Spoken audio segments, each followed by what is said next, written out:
Rebonsoir. Alors, troisième cas. Soit a égale 5x moins 3, facteur de 5x plus 3, et nous devons développer a. Donc, c'est encore la double distributivité. Le premier terme du premier facteur fois le premier terme du deuxième, le premier terme fois le deuxième terme fois le premier, et le deuxième terme fois le deuxième. 1, 1, 1, 2, 2, 1, 2, 2.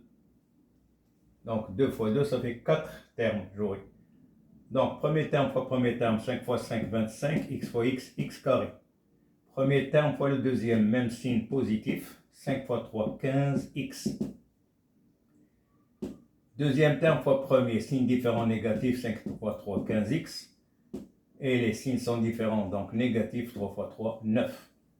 Terme en x carré, c'est 25x carré. Terme en x, il y en a deux, mais je remarque qu'ils sont opposés. Pourquoi? Ils ont le même signe et la même valeur absolue ou la même distance à 0. Donc ça fait 0 et donc moins 9.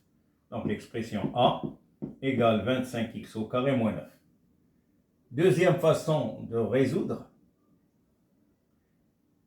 de calculer, c'est que je remarque que 5x, c'est le premier terme du premier facteur, et 5x, c'est le premier terme du deuxième facteur. Donc c'est le même terme.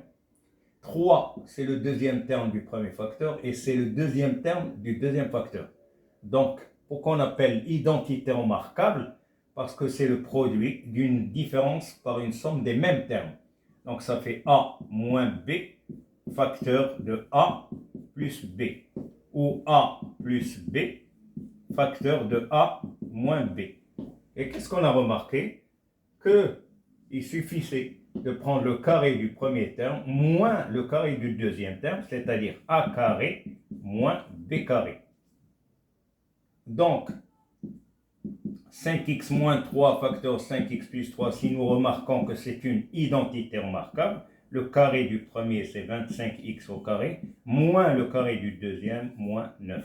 Tout simplement. Merci.